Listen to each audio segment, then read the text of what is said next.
into a brand new episode of Virtual Coffee. My name is Alexa Collier, and on this podcast, I sit and have virtual coffee or tea with accomplished and innovative early career professionals and small business owners. Now, with me today are the founders and owners of the Tartan Blanket Co., Emma and Fergus. They create and sell products in order to bring warmth to people's hearts and homes. Fergus brings his expertise in business and experience in the Highland wear industry, and Emma brings her expertise in fashion buying and merchandising. Together, they launched the Tartan Blanket Co. and now successfully sell various types of blankets, scarves, and other cozy merchandise. Now, before we dive into their story and their incredible episode, I'd really appreciate if you could rate and review Virtual Coffee on the Apple Podcasts app. Only takes a few seconds to do so. It really helps us out. You can also find us on Instagram and Facebook at Virtual Coffee Podcast. Thank you so much for your support and happy listening. Now let's dive into Emma and Fergus's journey. Welcome, Emma and Fergus. Thank you so much for speaking with me today. Thank you for having us. It's a real pleasure to be here. Yeah, thank you. Of course, yeah. I'm really excited to dive into your story, your perspectives, your advice. So to get things started here, would love to hear the Tartan's Blanket Co.'s mission in your own words and where the idea came from to create this business. Sure. So I guess just to start with our mission, I think that we want to have a positive impact, and we want to do that by sharing warmth. And I think that the way in which we do that is by sustainably creating stylish woolen blankets and scarves. And those products bring warmth and comfort to people in their homes. Emma and I have been working on this business together for just over 6 years now. And so, yeah, we've come a long way. But I think the idea came from us wanting to do something together and us wanting to do something that's more than just running a business, to do something that we're passionate about, and to do something that we feel like is hopefully having a positive impact on the world, on the people that's involved in the business, on our supply chain, on our team, on our customers, on as much as we can. You know, I think this idea that corporations are just there to make money is not how we see how business needs to be. So, yeah. That's excellent. And I do want to dive into your journey of launching this business in a bit, but first would love to hear more about the actual products you sell. Can you describe some of them? I think you mentioned they're sustainable as well. So we work with two partners, and we work with our partners in India who make recycled wool blankets. So they take all of the discarded woolen textiles that are shipped to India like every day and that go into landfill, and they break these down and then they reweave them into our recycled wool blankets. And we work with a partner over there who we've built a strong relationship with, and we've been out to see them, and they actually support community over there, and they hand finish all the products because it supports more people, to employ more people doing it that way than machine finishing. So it's a real focus on how we produce and not just what we produce. So yeah, those are our recycled blankets. And then we work with our partners in Mongolia who make our lambswool and cashmere blankets, baby blankets and scarves. And over there, we work with, again, a partner that we've spent a long time building a relationship with, and they're a family business who work with community farms, focusing on natural farming methods, which are much better for animal welfare. And also it's like the best quality lambswool and cashmere in the world. It's so soft. And I think that's one of the fears that a lot of people have about wool, is that it can be coarse and harsh. And honestly, it's just so soft. That's why we can make baby blankets, because even babies love the feel of it next to their skin. And so, yeah, they create these amazing designs with the lambswool and cashmere. So yeah, I think that covers all of our product range. Awesome. Yeah, they do look so soft. Just online on your social media, they just look so comfy. And I really love the thought that has gone into creating these products. You had this idea and didn't just want to partner with anyone or the most efficient or the fastest or what have you, but you really put thought into making it sustainable and partnering with someone over in India who recycles those tiles, etc. So I love that you put all that thought into that.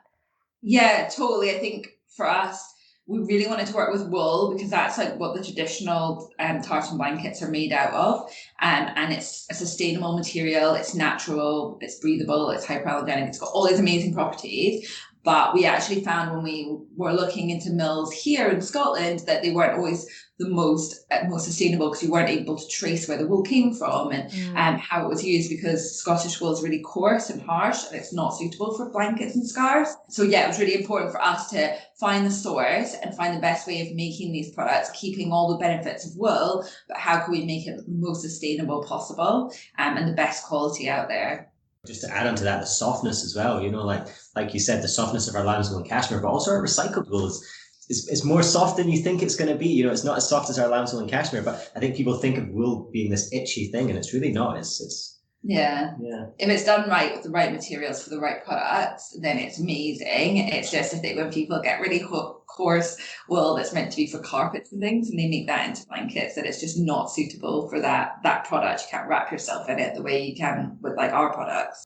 Yeah, exactly. I love that. And I appreciate you pointing out that how soft it is. And that just comes from, again, putting that thought into who you're partnering with and what that process is of making these blankets and scarves. That's excellent. And where do you ship your products? Is it just within your country? Where are the boundaries of shipping?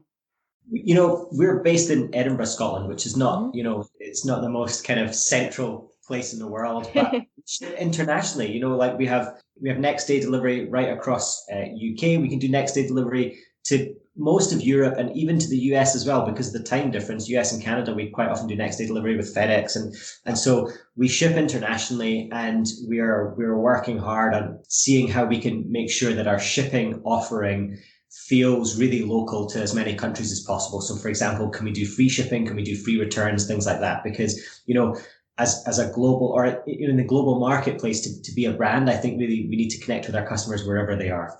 Congratulations on international shipping. That's a huge achievement. That's wonderful. I was just going to add, one of the reasons like it's really important in a way to keep it here in Edinburgh is like all the personal touches that go into it. So you can add personalization with embroidery, so we can get your name or your initials or a date of birth for babies, things like that, which is just a lovely touch. And then all of the team here hand wrap everything, and they pick all the different elements. You can create a gift box.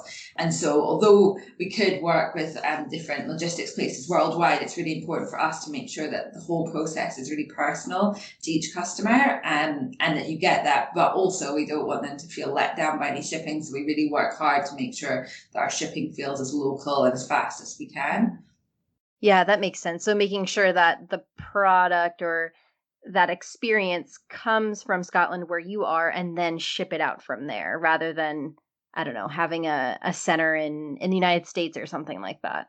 Totally. And, I think obviously at the moment, with the pandemic, people are going through a change in terms of how they shop, and, stores maybe aren't open as much or aren't as freely accessible as maybe they used to be. But I think that really what we try and do is, maybe one day we might be, big enough to have a store in every city in the world. But I think that we need to try and transfer some of the amazing things that you get from an in-store experience, the personalization or the personal feeling or great customer service or all of these things. How can we wrap that up in a package? Because, when somebody buys a blanket from us, they're not just buying a blanket, they're buying warmth, they're buying care, they're buying love if they're gifting it to someone else. And so I think that how we package that and how we ship that is a really critical step of that.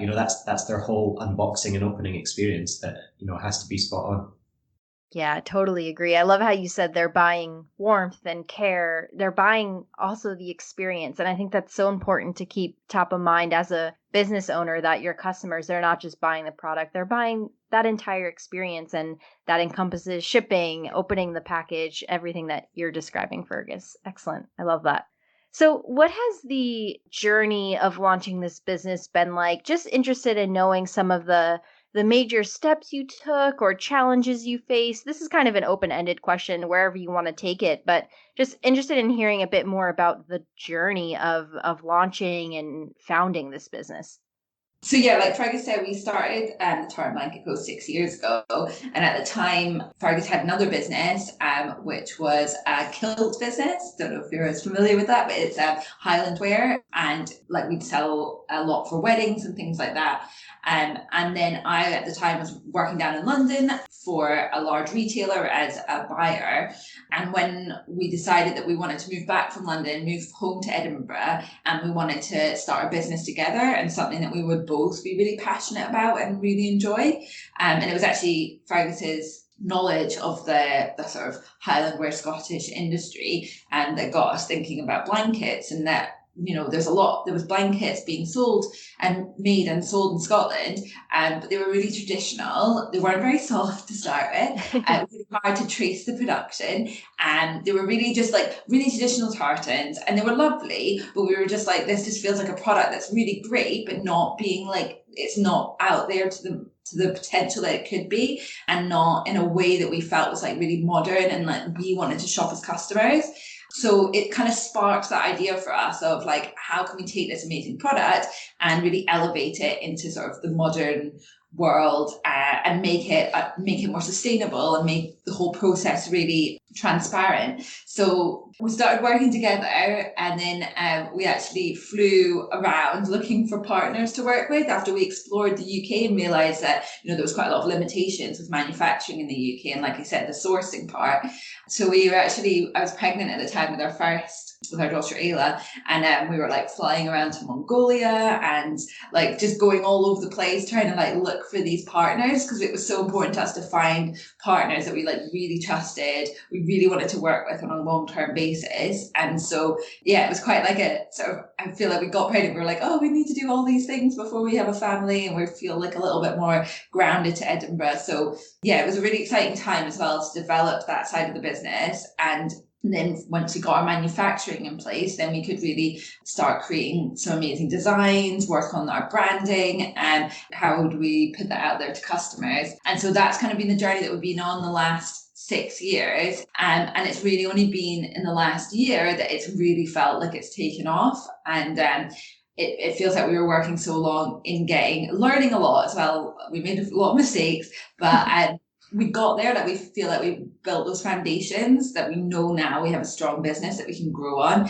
and we're like committed to having a positive impact, and we have committed to donate 1% of our revenue to people in need and 1% to the planet. So as we grow, we know that our positive impact is going to grow with that. And so we've just put all of these steps in place, and now we're kind of on that trajectory of actually bringing it out to the world, which is really exciting.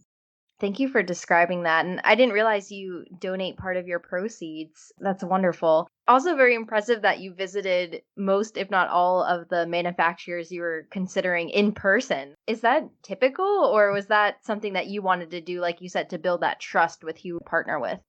It's quite hard, obviously, to visit like everyone. So at first we really like researched online, and we got loads of samples sent, and we did found the people that we thought, okay, you're producing some great products. And we looked at who else was manufacturing in the market. But then it got to that point that we were like, we need to see these people, we need to meet them, we need to understand who they are, and they need to understand who we are. And if we're going to build a long-term relationship with these people, then that really needs to be built on trust and respect.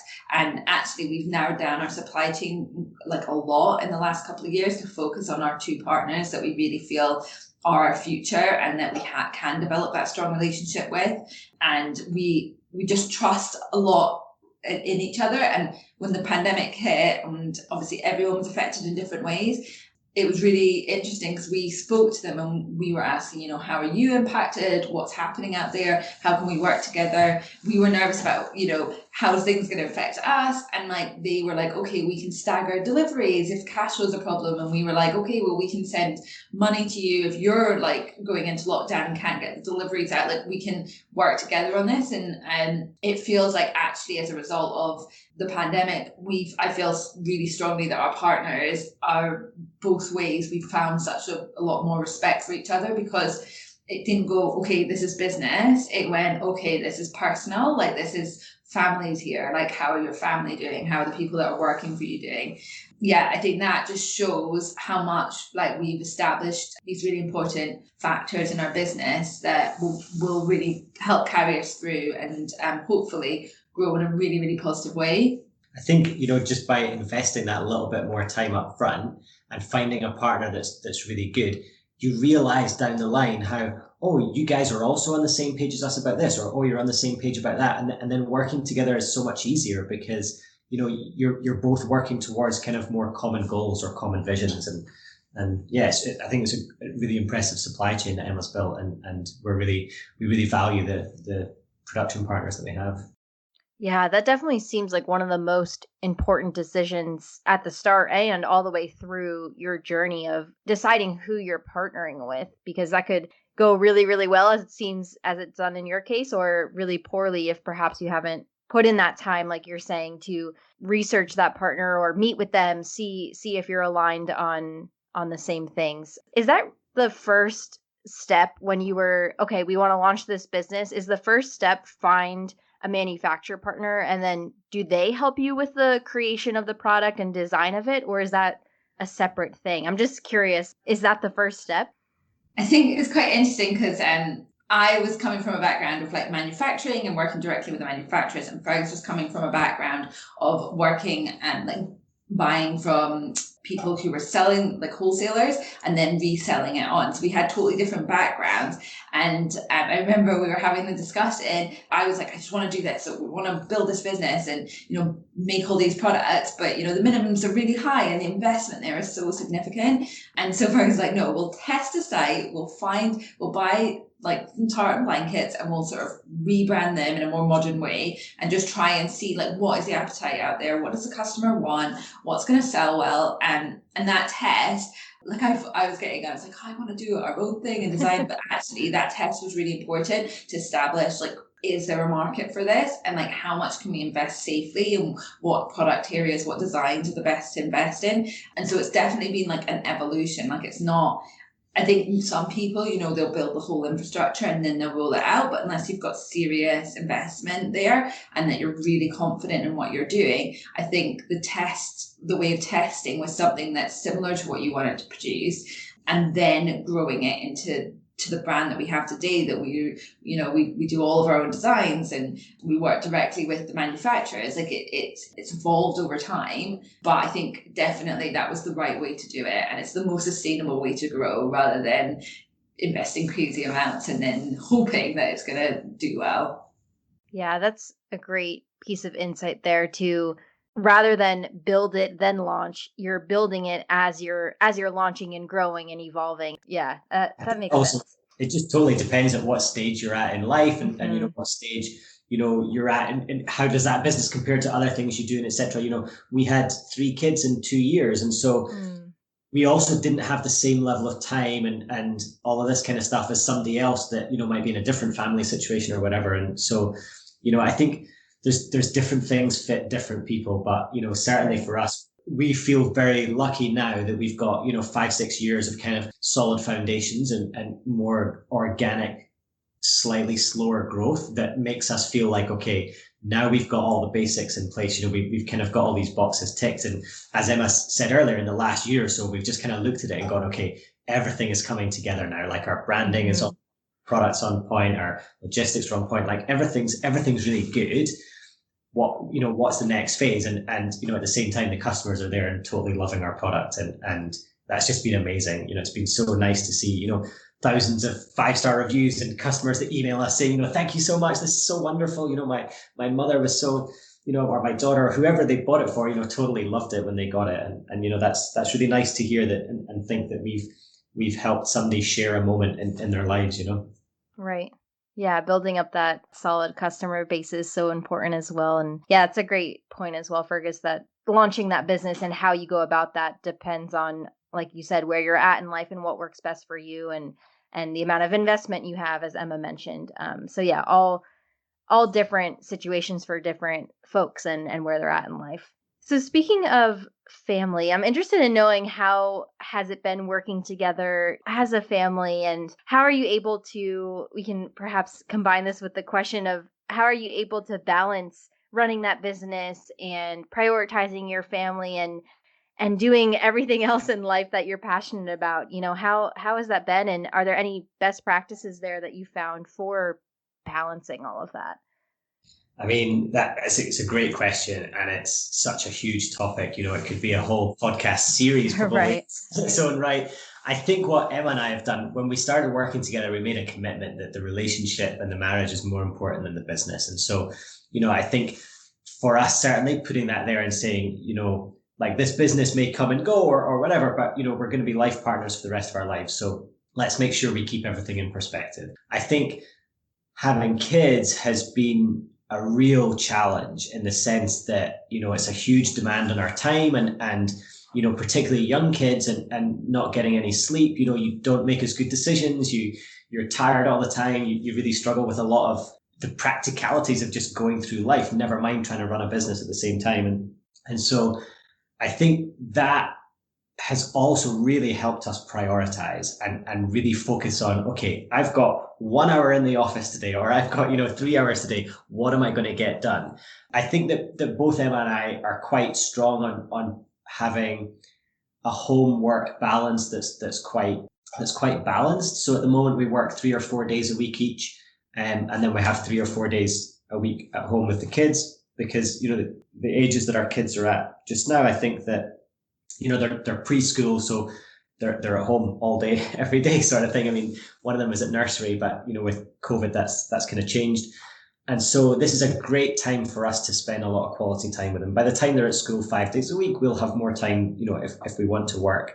And so we try and balance that a little bit more on the family side at the moment than we might at other times, but that's working for us. But also just being a couple, and working together has been a challenge. And we started working together we had all these life changes in one go. We moved back up to Edinburgh. We bought our first house. We got a dog. We had kids. We started working together, everything at once. And then kind of taking a time out a little bit while we had the kids meant that we maybe weren't able to work on our work relationship and work on how we work best together. So all of that kind of got delayed a little bit. And in the last year, we've made some really great progress on how we can work better together as a team and as a couple, which has been really amazing. And I think a big part of that as a working couple is that we balance childcare. So Emma obviously took some time out for the kids when they were very young and they were much more dependent on her. But, we kind of look at raising our family and growing our business as we're both doing it together. And if it was different, if it was like one of us was working 5 days and the other one was at home 5 days, then the business wouldn't be the same as it is now, because the business is a kind of unique blend of both of our skill sets. And so the fact that we're able to bring our own talents to the business really helps it be stronger and helps it grow more, which is, and be better. It's ultimately better because it's got Emma's sense of style and design and her smarts on the buying and the marketing. And if we didn't have that, then we wouldn't have the product range that we do. And, I do more customer happiness and logistics and warehousing and things. And so it's a nice blend of both of us.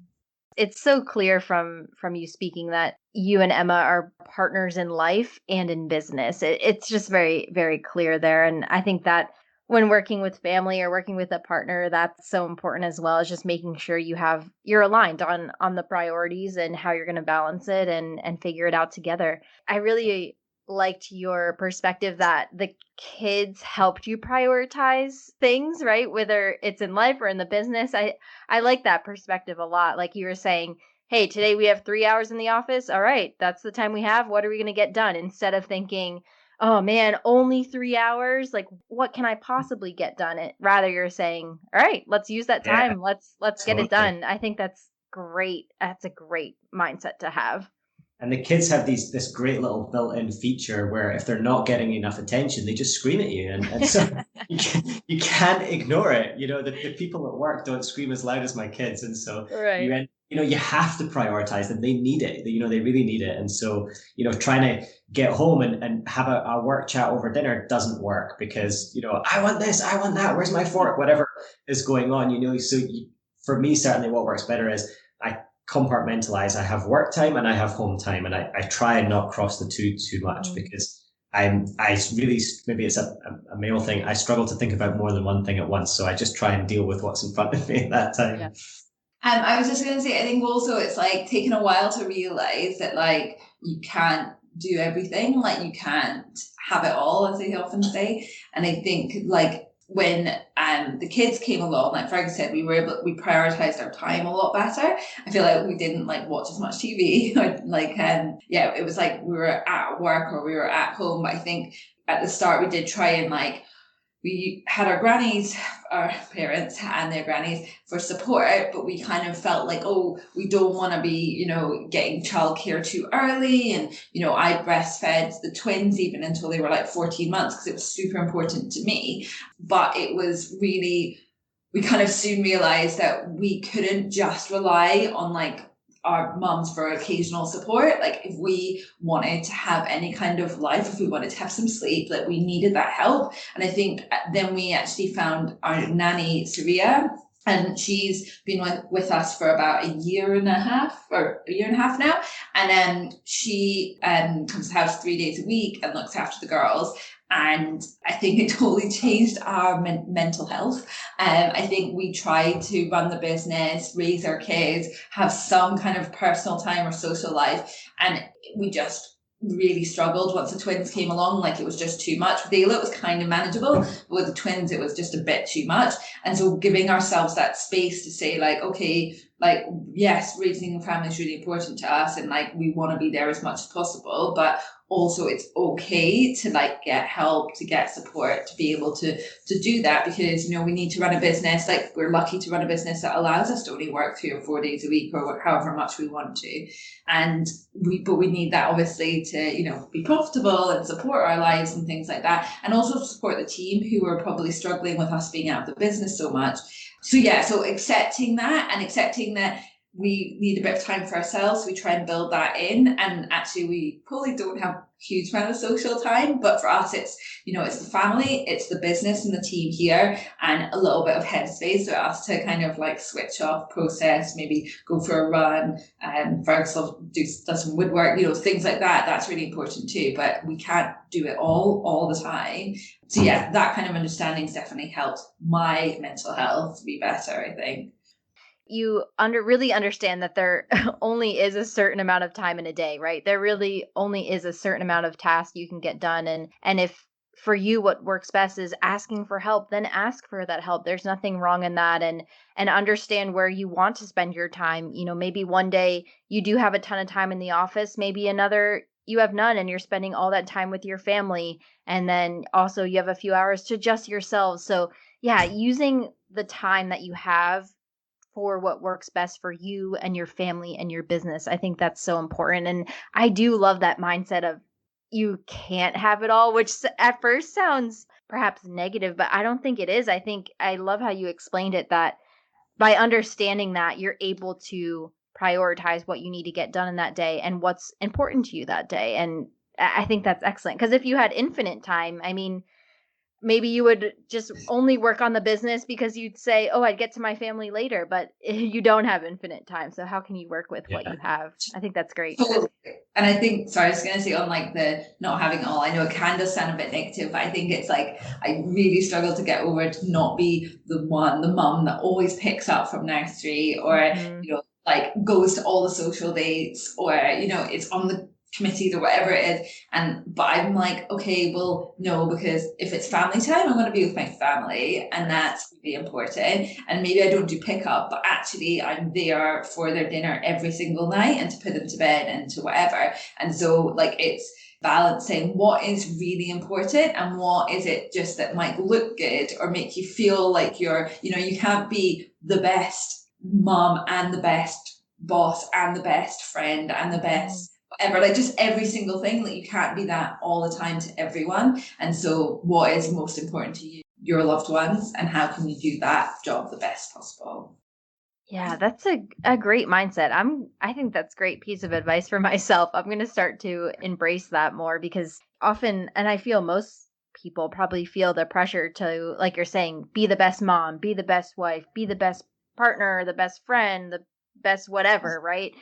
And women have that so much more. Like we've discussed that a bit, but like Fergus is like we're really equal in our parenting, and Fergus is there like probably sometimes more than me to do like pickups and drop-offs and things like that. But it's really, I think women just feel that pressure that they have to be a certain way, and there's still a society expectation that they're the ones that are there making dinner or picking up the kids or whatever. And I know it's changing, and we really drive that quality in our household, and we want our kids to see that. But that pressure is, it's really important to focus on you, not society's pressures. I heard this thing, I don't remember who said it, but it was like, you can only really do two things, or you can only really have two things in your life. And those things to choose from are work, a spouse, kids, hobbies, friends, whatever they are. Like, you can try and do more than two, but you're going to drop the ball here or there. And so really you've got two things that you can do really well, and the rest you're kind of going to have to make sacrifices on. And I think that,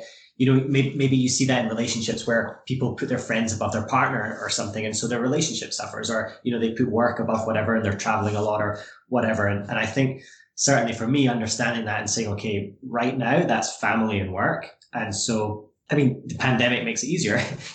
I'm not going to go out with friends as much. Maybe my hobbies will have to come second, and I won't have as much time to do hobbies, or I won't have whereas feeling like you have all of those things and you're like, okay, I really need to go and play sport because I've not done that in ages. And, why can't I get the time to do that? Well, you can make the choice to spend your time in whatever way you choose, but you can't do everything. Yeah. And it's much better to make the choice, I've come to realize as well, just to be like, I am dropping this ball. I'm dropping the social ball. But that's okay, because I have decided to drop that ball. Whereas when you feel like you're dropping all the balls everywhere because you physically can't be there and do as much, then it feels so overwhelming and it feels so negative. To positively say, I'm dropping those balls right now because I'm focusing here, just mentally feels like a massive weight off. So yeah, so we have definitely not had like a huge social life, but we do try and make time to spend together and things like that. So that outside of work, so that we have a bit of time together.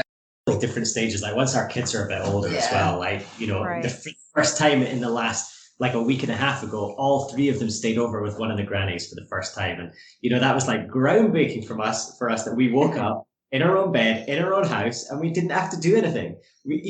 One of our neighbors came to take the dog out for the day, so we just like sat around. We were like, what do you want to do? I don't know, whatever. And like usually they're coming down the stairs at 6 o'clock shouting, "Mommy, Daddy!"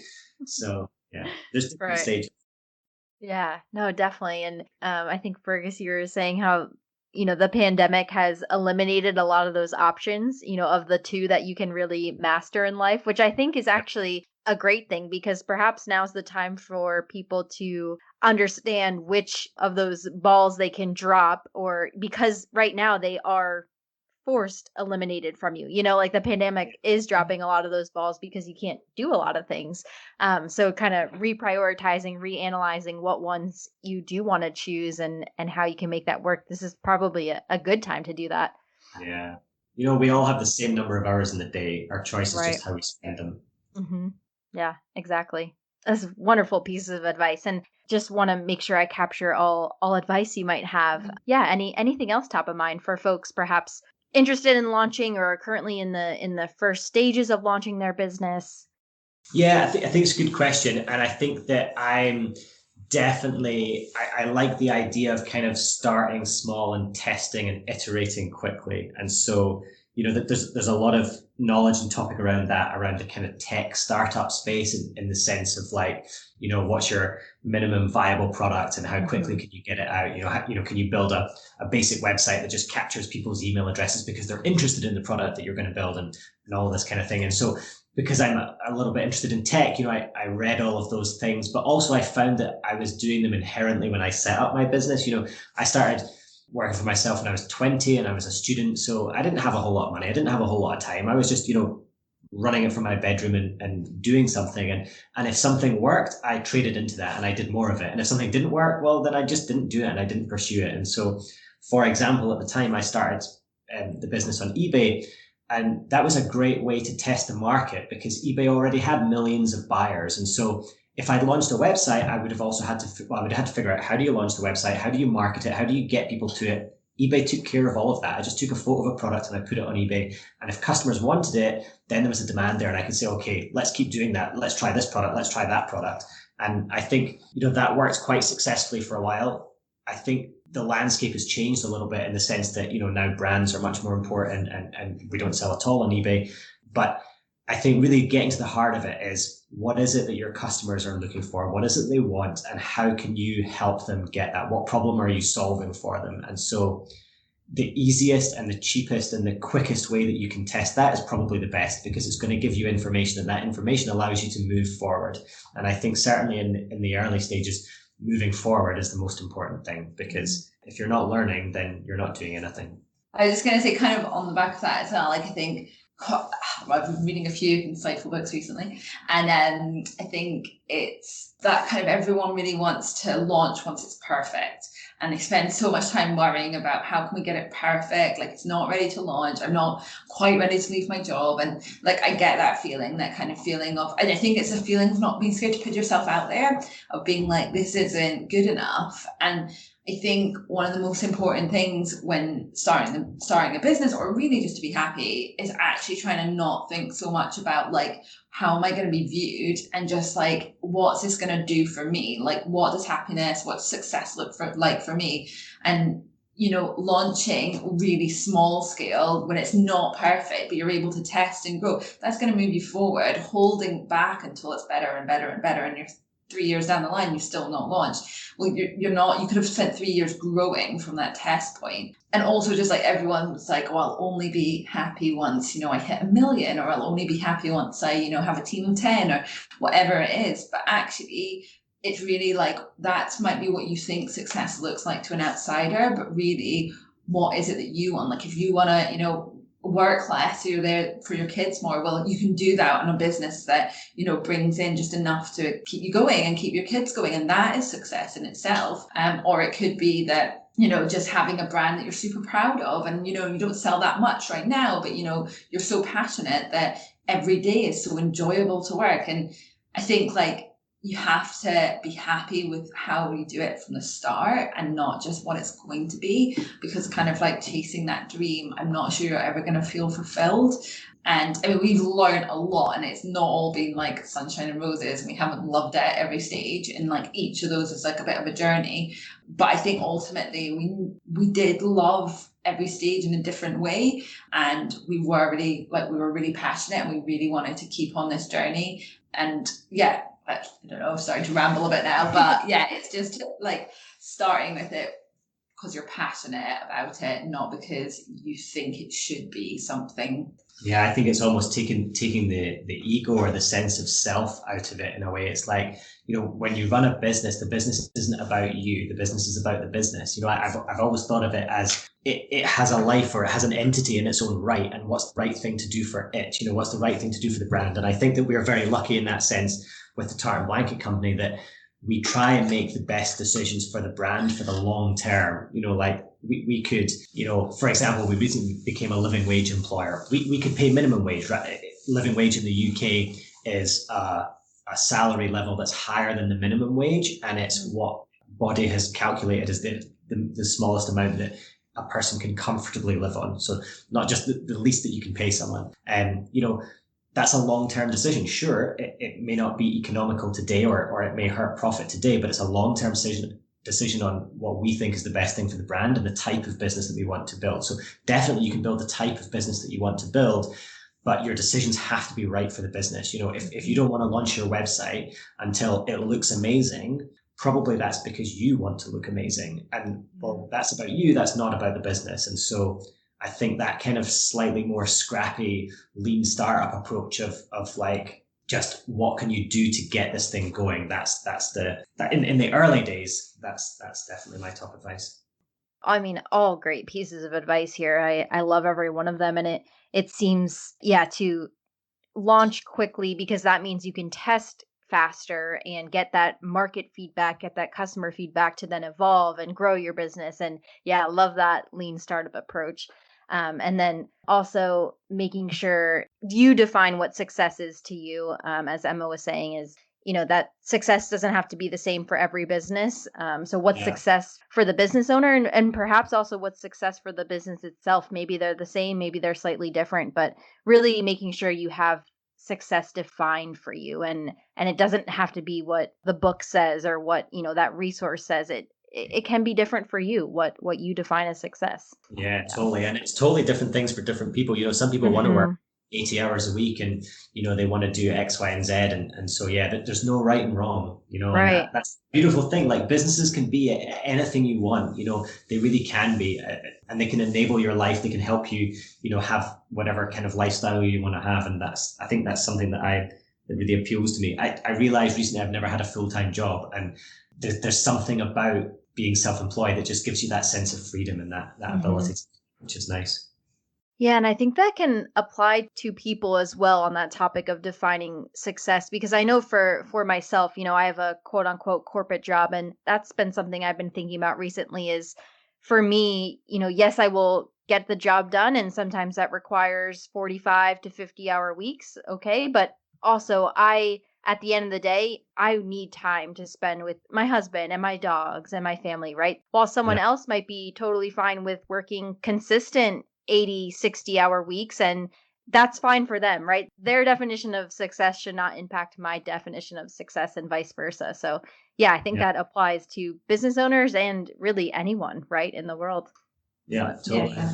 And I think we're just thinking about like what the future of the Tartan Blanket Co looks like at the moment. And like Fergus said, we're starting to see this sort of snowball, and this year is like, it's been crazy, and the growth that we're experiencing at the moment, which is amazing. But I think we're really thinking about what does growth look like and how can we sustainably grow so that like we're still offering best customer service, the best products, like just being really like we read all of our reviews and they've got such amazing feedback, and it's such like personal feelings that people get when they get our products, and we want to make sure that that continues. Like we just want more customers to feel that way, but we don't want to lose that about us as we grow. So we're seeing like how do we keep that sustainable growth without losing anything that makes our brand the way it is, and the positive impact that we can have, and the growth of that positive impact as we grow. Like that's why we built it into our brand. So it's a proportion of revenue. So no matter how big we grow, we just grow our positive impact there. And yeah, so those are conversations that we're having at the moment. And it might, some people might be like wanting to get investors and wanting to, I don't know, like sell their business. And I think for us, it's more about like, how can we develop a business that isn't going to become about profit? It's going to focus on the people who make it, the people who buy the products, the people who are working here. Just really focus on that at the end of the day. Excellent. Yeah, that led beautifully into my next question, which was on the future of the Tartan Blanket Company and, what your goals and major future milestones are for the business. So it seems focused on that growth while maintaining, the experience and the essence of your company. Any other big goals that you can share with our audience on where you're hoping to take the business? It's I think one of the things that I struggle with is, I used to think, okay, I want to, have, this ginormous business, like a unicorn, like $1 billion business or whatever.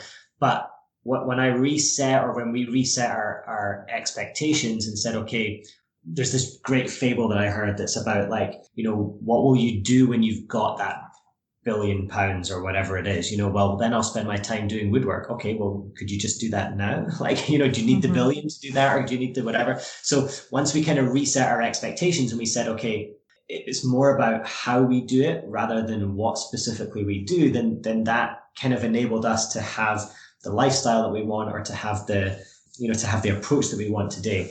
That said, there's still something really exciting about building a big business and about learning what those challenges are. And I think that, from starting myself in my bedroom and being the only person to now, being a co-founder alongside Emma for 6 years and having a team of like 25 people or something like that, the skills that we've had and what's required of us as leaders is totally different. And I think in 5 years' time, that'll be different again. And so I think, us challenging ourselves, I think, is really important. And part of that, all of that comes from and leads into growth, personal growth, business growth, growth in the team, growth in what the team can do with themselves as well. Our team being challenged. And we have an amazing team at the moment. They're really incredible. And the brand that you see and the things that you interact with are designed and built and shipped by them. And I think it's a pleasure to work with those people. And I think that that's certainly one of my goals, is to keep enjoying my job, to keep feeling challenged, and to work with really incredible, inspiring people. And I think that if we can do all of those things, probably, the growth numbers will be there at the same time. I think that we've definitely ticked off some of our big picture things, in the last year or two about, dreams or whatever that we had, but we've still got a few more to tick off, I think. Yeah, I think it's like I was saying before about putting all those foundations in place. And then this year has really started to be able to take this brand. Like we've got this brand now that we're like so proud of and like we're so passionate about. And now it's just like showing it off to so many people, and we've barely scratched the surface in terms of like our customer base. I mean, the UK is our biggest market, but the US is having an amazing traction at the moment. And I feel like there's just so much more that we can do in just taking the brand further. But at the same time, like, yeah, it's about only going as far as like we are comfortable with, because we want the brand to still feel like it's the company and the brand that we wanted to start, and not snowball into something else.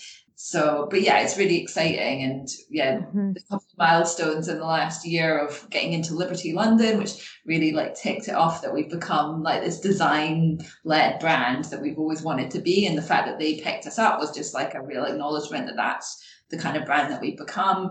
And we just launched a collaboration with Zina Shah, who is a UK sort of designer, Instagram influencer, and she's amazing. And we sold out of our first batch of orders of her in like 12 minutes. And wow. Yeah, so it was like, that was amazing. And yeah, to work with her was fantastic. And we've got some more collaborations lined up for next year, which are so exciting as well. And so it just kind of feels like, yeah, we're just at the starting point of this really exciting period where all the hard work is starting to pay off, and it's just managing that growth in a way that we're really proud of.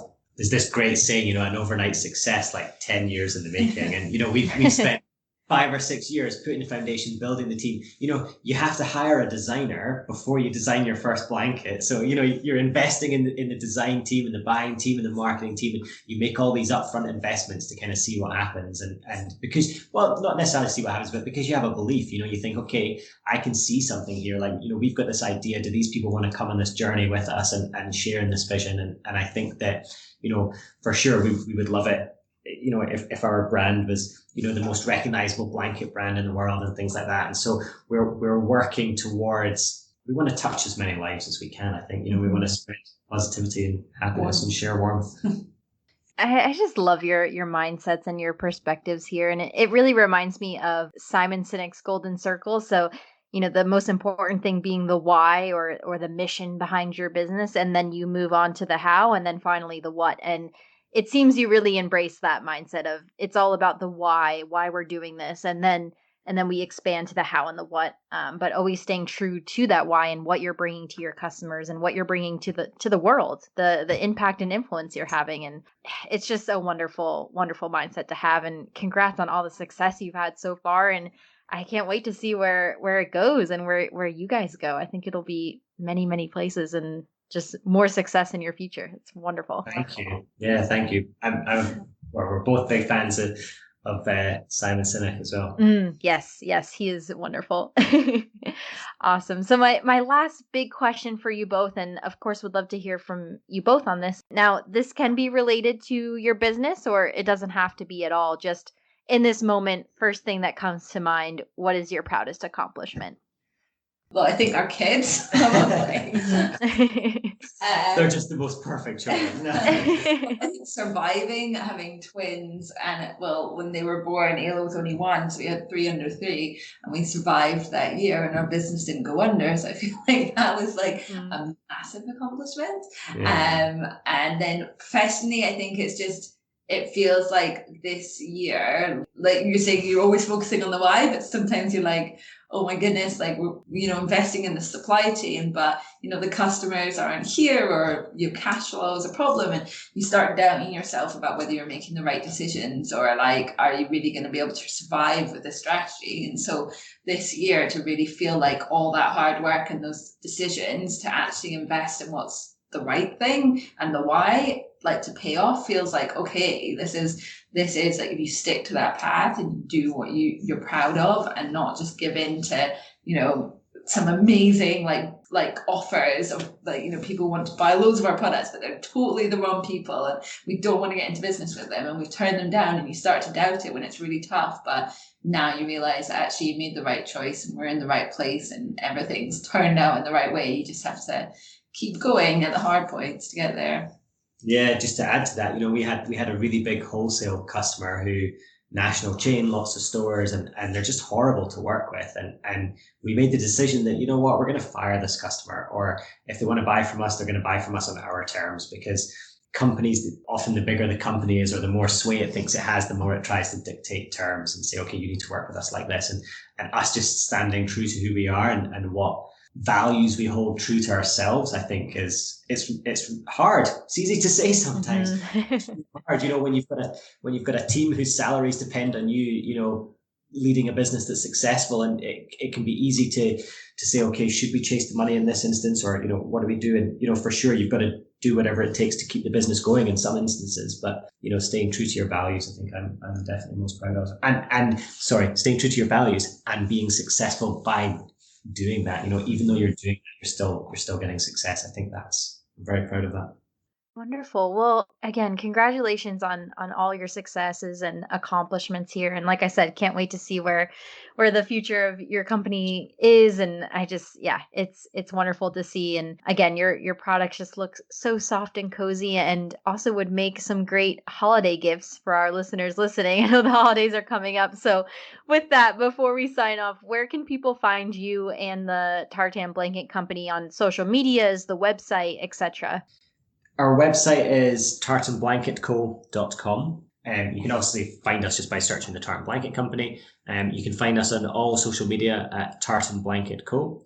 Yeah, we're probably biggest on Instagram, so that would be number one social. Wonderful. Well, thank you so much, Emma and Fergus, for speaking with me today. You had just such wonderful advice, and I loved hearing your journey. And just thank you so much for your time. I really enjoyed talking to you. Thank you. It's been a real pleasure. I think, we were really honored to get invited onto your show, and it's been a real pleasure chatting to you. So thank you. Yeah, thanks, Alexa. It's been really enjoyed it. Awesome. Thank you.